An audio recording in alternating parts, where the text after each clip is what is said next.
First we build the tools, then they build us, says the Canadian philosopher Marshall McLuhan. There is a common notion that technological advances are always products of the purposive and self-determining will of human beings. This idea is reflected in Plato's statement that necessity is the mother of invention. We see a need, we invent the tool, and then we use the tool according to our clearly deliberated aims and intention. However, a closer inspection of the history of technology reveals that a more complicated relationship exists between man and his tools.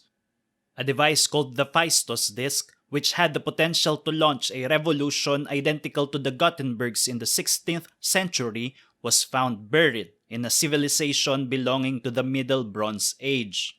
Medieval Christian monks invented the first clocks in order to keep watch of their prayer time, little knowing that these very tools would contribute to the shaping of a new mode of thinking, the scientific mind of abstraction and exactitude. Thomas Edison once invented a device of which he had lofty hopes for, called the phonograph, only to concede later that it is good for nothing more than a musical recorder. Steve Jobs, on the other hand, first promoted his revolutionary iPhone as nothing more than a traditional mobile phone combined with an MP3 player. We are not always prepared for what our tools might or might not do for us. We are not casual creators and users of tools. The tools we use create us in return. Technology is, after all, as McLuhan states, the extension of man. This reality of the human and technology dynamics should sober us up and move us to assess how the new media of our age, produced by the recent digital revolution, is actually shaping us in the basic aspects of our humanity. This is a Christian concern, as may be evidenced by the fact that the founding fathers of media ecology came from strong Christian traditions. Marshall McLuhan, Walter J. Ong, and Jack Ellul. Even the more secular Neil Postman, who wrote Amusing Ourselves to Death, have had a wide audience among Christian communities. Why is this so? Because the Christian faith strongly affirms the existence of an objective human nature. Contrary to the social constructivist view, this human nature is not an assignment merely of one's culture. It is not a malleable structure constantly refashioned by changing shifts of environmental forces such as economic or technological.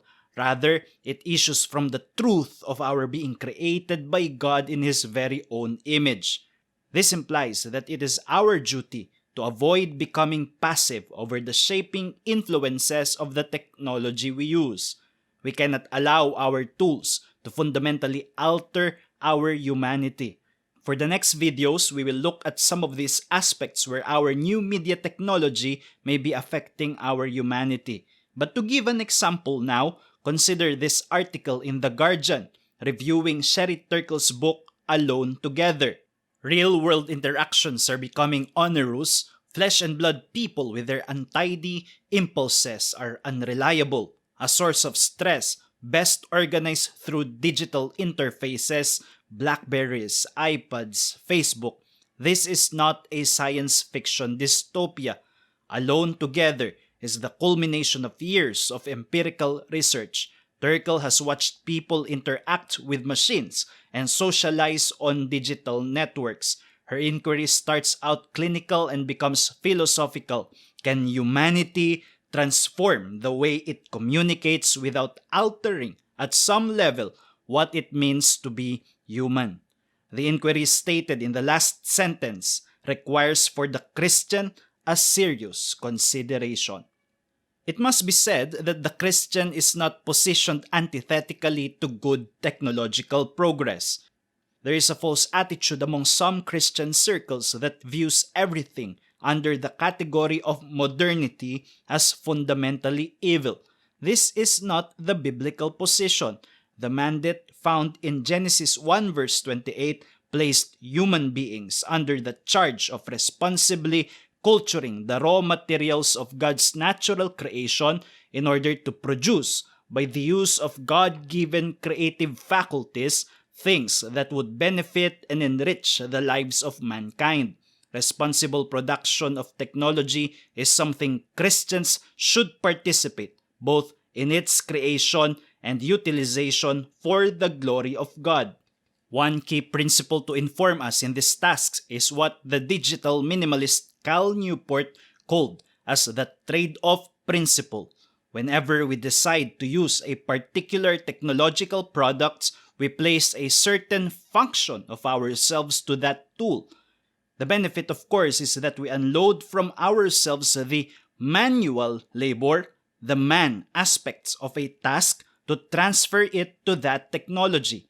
Consequently, in time, however, we also lose or weaken the ability to fulfill that function using our bare physical or mental resources, having traded it off with the convenience offered by that technology. The incredible power of memorization, for example, possessed by people of antiquity, is something that we may already have forever lost due to the conveniences of varieties of record-keeping tools. This principle of trade-off should guide us to ask evaluative questions. In the light of the trade-off, is it worth it?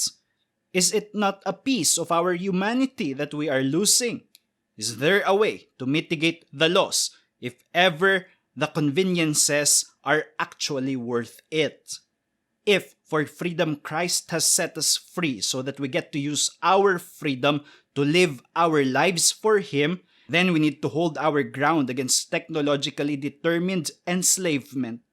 This necessitates for us a careful strategizing on how we use the new media technologies of our day. Christian criticisms regarding popular media often direct towards the ethics of the content, and there is nothing wrong with that. But again, as McLuhan has famously stated, the medium is the message. Nicholas Carr says in his book, The Shallows, in the long run, a medium's content matters less than the medium itself in influencing how we think and act.